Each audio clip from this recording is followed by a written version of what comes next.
નમસ્કાર ખેડૂત મિત્રો, હું છું તમારો મિત્ર સંજય ગોહિલ। આજના વિડીયોની અંદર આપણે જોવાના છીએ મરચાંની ખેતી। ટપક સિંચાઈથી મરચીનું વાવેતર કરેલું છે। આ ફિલ્ડની અંદર તમે જોઈ રહ્યા છો, તો આપણે એના વિશે આજે વાત કરવાના છીએ।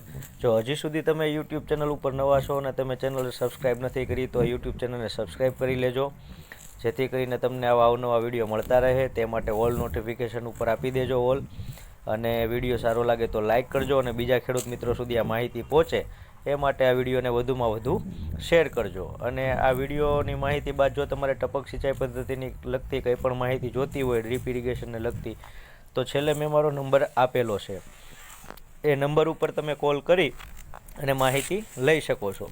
પણ બની શકે તો મિત્રો ફોન સાંજના 6 થી 7ની વચ્ચે કરવો, જેથી તમને હું વ્યવસ્થિત વાત કરીને માહિતી આપી શકું।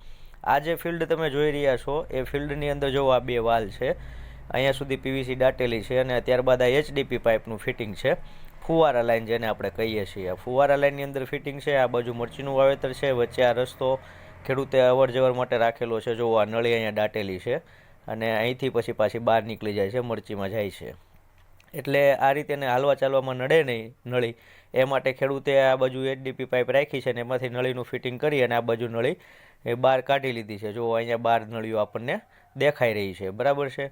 તો આ એચડીપી ફિટિંગનું ફિટિંગ છે, એચડીપી પાઇપ ફુવારા લાઇનનું। જો એનું એક વાલ પૂરો થઈ ગયો, ત્યાં બંધ ડટ્ટો આવી ગયો છે।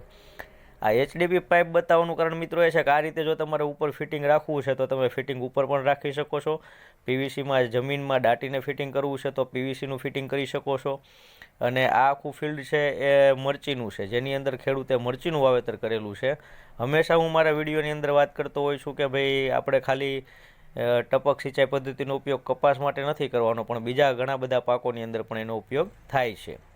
જુઓ અહીંયા અત્યારે એચડીપી પાઇપ પૂરો થઈ ગયો, એટલે કે બીજો વાલ પણ પૂરો થઈ ગયો। આમાં 6 વીઘાનું ફિટિંગ છે, જેની અંદર 2 વાલની અંદર મરચીનું ફિટિંગ 6 વીઘાનું કરવામાં આવ્યું છે અને ટપક સિંચાઈ પદ્ધતિ પાથરેલી છે।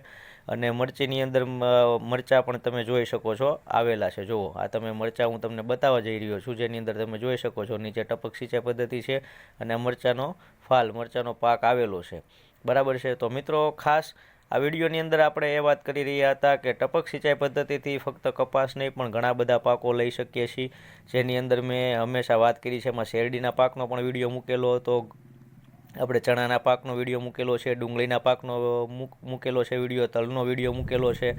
તો એવી રીતના તમે ટપક સિંચાઈ પદ્ધતિ મરચી પણ કરી શકો છો, એટલે કે જો મરચીનો પાક તમે કરતા હોય તો એની અંદર પણ આ રીતે ટપક સિંચાઈ મૂકી અને જો આ ટીપું ટીપું પાણી પડે છે અને ચાલુ છે।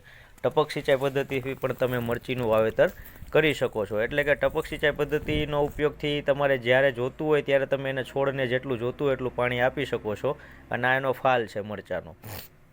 એટલે મિત્રો ખાસ એ હેતુથી આ વિડીયો મૂકેલો છે કે જો તમારી પાસે ટપક સિંચાઈ પદ્ધતિ છે તો તમે એનો બધા પાકની અંદર ઉપયોગ કરો, અને જો તમારે ટપક સિંચાઈ પદ્ધતિ સાવ પહેલી વાર હજી કરવાની જ છે તો તમે એના માટે આ નંબર જે મેં આપેલો છે ડિસ્પ્લે ઉપર 9904983007, એના ઉપર તમારે જો ડ્રીપ ઇરિગેશન ટપક સિંચાઈ પદ્ધતિ લેવી છે કે ટપકને લગતો કોઈ પણ સામાન લેવો છે અથવા રેન પાઇપની ખરીદી કરવી છે તો તમે એના માટે આ નંબર ઉપર ફોન કરી શકો છો। અને જો કંઈ માહિતી જોઈએ છે તો આ નંબર ઉપર ફોન જરૂર કરવો, પણ સાંજના બની શકે તો 6 થી 7ની વચ્ચે ફોન કરવો, જેથી આપણે વ્યવસ્થિત વાત થઈ શકે। છેલ્લે ખેડૂતે આ રીતે નળિયું જે આપણે પાછળ આવે છે એને વાળી અને લાકડાના ખૂંટા ખોડી અને એની સાથે બાંધી દીધેલી છે। એના માટે પણ મેં અગાઉ વિડીયો મૂકેલા છે કે ટપક સિંચાઈ પદ્ધતિને કઈ રીતે વ્યવસ્થિત પાથરવી અને રાખવી, બરાબર છે।